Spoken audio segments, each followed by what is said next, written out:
Vanity Fair's Future series with me, Michelle Yana-Chan, exploring how crucial aspects of our lives are shifting and being shaped as a direct response to the dynamic news cycle.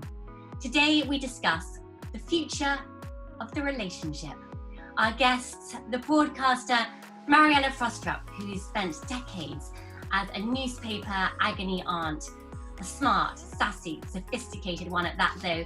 She brings a frank, focused lens on how we're faring, looking at patterns in behaviour, albeit anecdotal, and our irrational foibles when it comes to the relationship, even the idea of the relationship. And Kate Landels, welcome, partner at international law firm Withers, who'll be bringing legal insider intel to the conversation, making the arcane, I hope, entirely accessible. Mariella and Kate, thank you both for joining us. Mariella, thank you. Before we catapult ourselves into the future, which is where I ultimately want to go today, first, how have you seen the relationship redefining, not looking too far back, just over the last few months through the pandemic period? Well, I think there's been, like everything else in our lives at the moment, there are two polarities, you know. I think that on the one hand, interestingly and kind of heartwarmingly, a lot of people have experienced a renewal of the connection between themselves and their partner, because I think during the period of the lockdown, you know, it was either sink or swim. And for a lot of relationships, you know, one of the most detrimental things, one of the most corrosive aspects is just the busyness of people's lives and the fact that you never get time to connect properly. You never get time to just sit down and hang out together. You never get time to cook a meal together. You know, you're always juggling one thing or the other. And so I think that there are, you know, a lot of people who will have found it an enriching experience, as much, you know, in terms of their relationship, perhaps not in terms of their finances. And, you know, there will have been all kinds of other stresses and strains. But definitely that is one impact of the pandemic. On the other hand, in relationships where there were serious problems already, you know, no one wants to be cooped up within four walls with their nemesis, nor indeed, you know, as we've seen with really dramatic rises in cases of domestic violence and so on, you know, there are major issues about not being able to seek help, not being able to approach the usual channels for safety and so on. So there's a sort of other extreme end, I think, where people who really were at the end of the line. I mean, I've had letters from people who were getting divorced, who were splitting up, who were just about to, one partner was about to move out, and have found themselves, particularly in the first lockdown, sort of trapped together for 3 months during that period. And that, I think, has been really, really difficult. And, you know, there's nothing like proximity to exacerbate small issues and turn them into bigger ones. There is only so much people can take. And in a crisis, and particularly a crisis where there's a huge amount of uncertainty, are they really going to pull the plug on something, you know, like a long-term relationship? You know, the impact on their children of that, you know, when you're having to homeschool and all the rest of it. So I was definitely advising clients a lot during that period about how they can, you know, make it work and hang in there. And I think, you know, there may well be a slight uptick in terms of the numbers of new instructions now, but, you know, the stuff that was in the press about divorce rates increasing, divorce lawyers never being busier, that was nonsense so far as I can see. Can you extrapolate at all, Mariella, given what they're feeding back to you, your readers, your audiences, how the pandemic is affecting their lives and relationships, and what we therefore might be seeing more or less of? Is it the same old stuff, more acute or less acute, or is there some new emerging values? Well, I guess yet again, it's an absolute mixture, you know, because on the one hand, you've got people who are reevaluating their lives, you know, getting rid of the flotsam and jetsam, and trying to find a path that they find is more sympathetic to how they want to live. And I think there definitely is a sort of understanding out there that something has to change and something needs to give. Now, of course, on the other hand, you've also got people experiencing real need who are not in a position to reevaluate their lives, who are, you know, I've spoken to middle class, you know, families who never thought they'd be visiting a food bank and are now dependent on a food bank for their meals, you know, and go there 3 or 4 times a week. So the hardship is a different aspect of it. And I think at that point, you're just thinking about how to keep going, how to keep a roof over your head, how to keep your family fed. Is the fact that therefore the pandemic kind of giving us new ideas, whether in a legal framework or on a personal level as an agony aunt, to offer new advice? Or is it that the new advice that you're giving, Mariella, is actually in response to these more strange times? It's actually a kind of different world. So is it, you know? I don't think my advice has changed particularly. I'm extremely stuck in my groove. But I do think that people's listening abilities perhaps have changed because their priorities have changed. And I think that is influenced by the pandemic. As I say, I don't think you can underestimate when suddenly everything in your life seems to be crumbling, the sort of the edifices you've built around you seem to be crumbling. It's a very, very great moment for clarity of vision. And you do suddenly see what's important, what isn't important. And for a lot of people, I think the things that aren't important are the things that on a day-to-day basis are the issues within their relationships. But they build up into sort of a cataclysm that becomes insurmountable. A happy life is a compromise. Okay, what's a practice like yours considering when you're kind of making plans? Do you do such risky things as forecast demands and where you think you should be prioritizing? Yeah, it's interesting. I was reflecting on the comment that Mariella made about, you know, people wanting to do things better, and I think that was something that certainly I've noticed in my own practice, not just as a result of the pandemic, but more generally speaking. You know, one of the podcasts that we recorded, Mariella, was about how to argue better, and there's that sense that, you know, you can do things better as an individual, and you can make things work better, even if your relationship is breaking down. You know, if you're having to continue to co-parent children, you're having to do things better. And so in terms of what the future might look like, we don't as a firm, you know, try to predict how many people are going to get divorced. You know, that kind of ambulance chasing isn't really our style, but instead it's about thinking, well, if you are going to be going through that sort of crisis, if you are going to get divorced, then what do you want as an individual or as a couple? What kind of service do you want? How do we cater for that?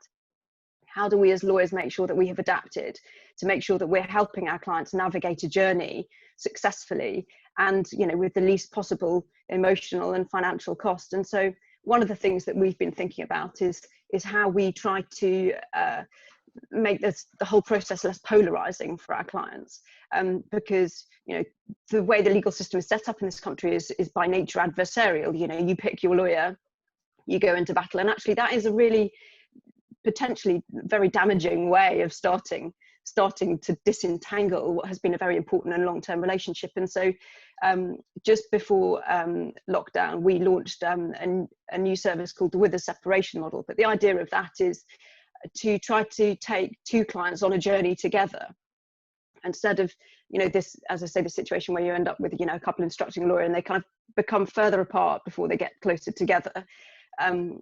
What we're doing with the Wither separation model is enabling those clients to both instruct us and then to go on a journey together to discuss and agree what they want the outcome to be. And by doing that, and for those couples who are in a position where they can do that, you are able to get them to the end of that process with as much as possible of what's been a very, very important relationship intact. And I think that is where the law needs to change. That's where we as lawyers need to change, is thinking about how we're going to meet our clients' needs more effectively.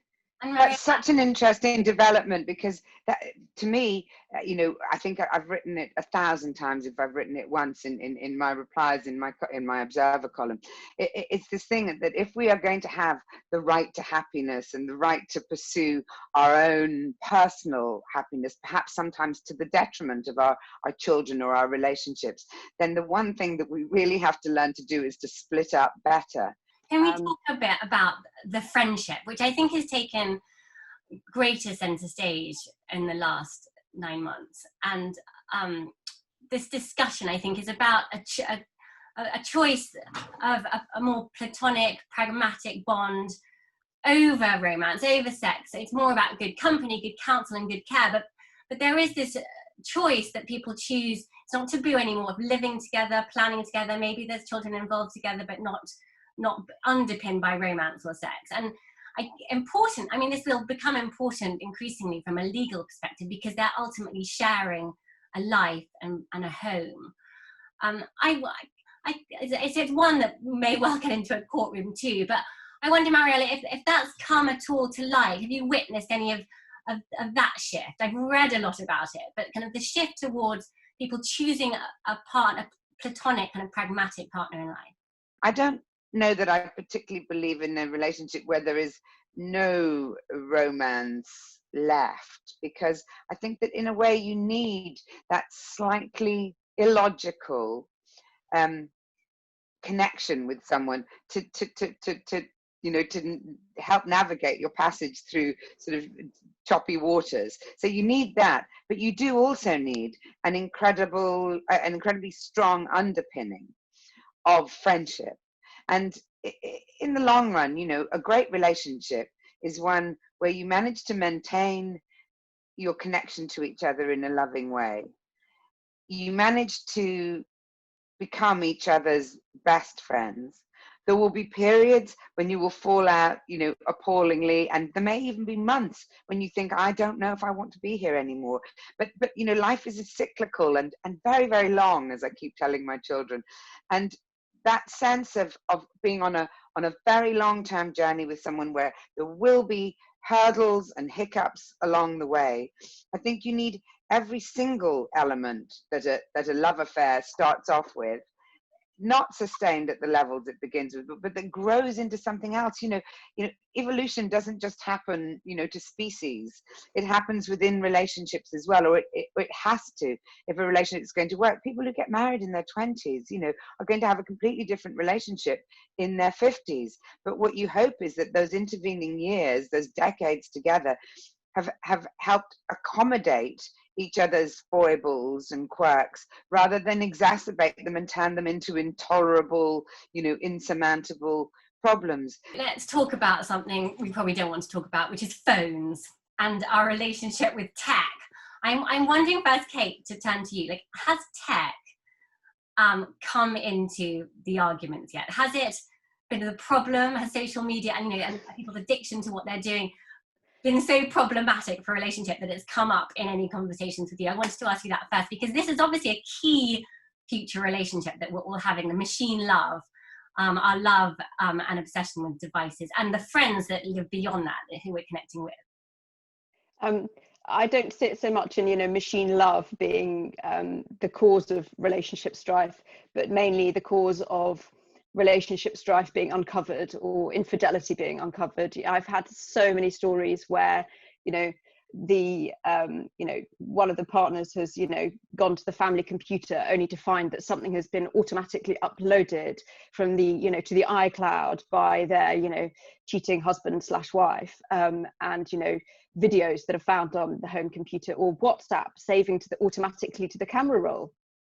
And during lockdown, photographs appearing on the children's iPad of things that the children definitely shouldn't be seeing. So I see technology as being this sort of telltale, rather than necessarily the kind of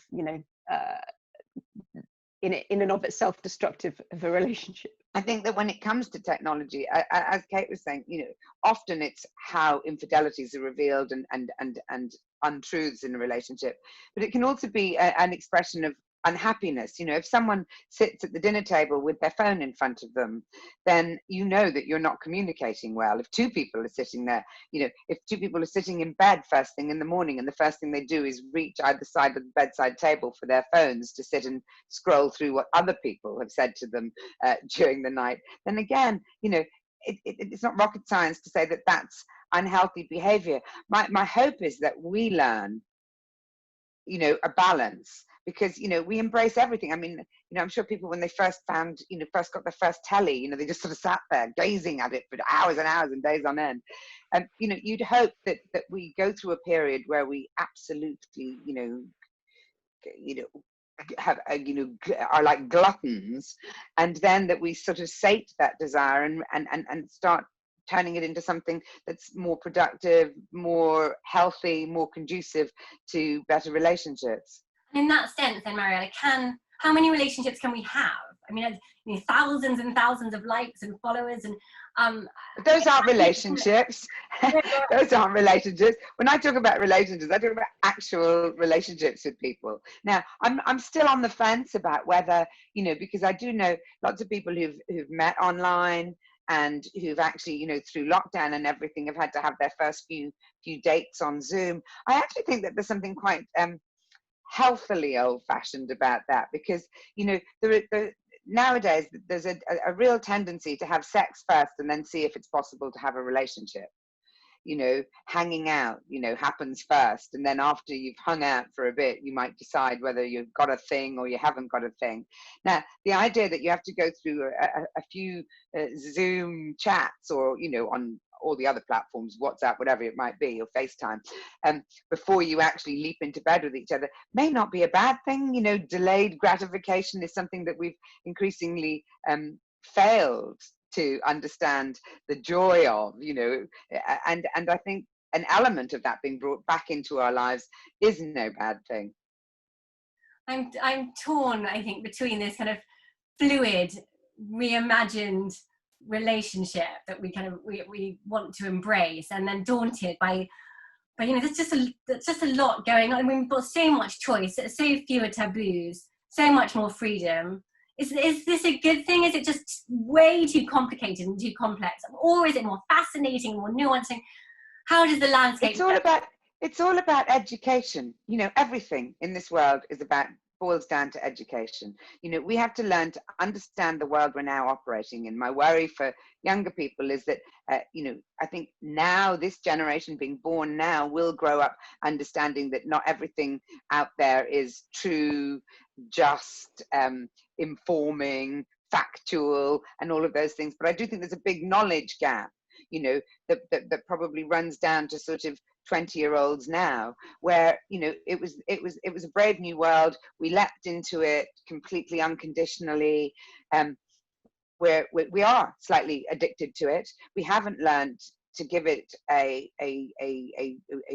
sensible position in our lives, and so we've allowed it to overcome everything. I mean, the idea that your life should be defined, it doesn't need me to tell anyone that the idea that your life would be defined by how many people have liked your picture and how often you check to see how many people have liked your picture makes you feel good about yourself or bad about yourself on any given day. Well, obviously that is total madness. And, it's the route to unhappiness, insecurity, and serious mental health issues. Mariella and Kate, thank you both for exploring the future of the relationship with me here at Vanity Fair. Here's to a healthy lockdown, but also healthy newfound freedoms on the other side. Thank you very much, Michelle. Thanks, Kate. Thank you.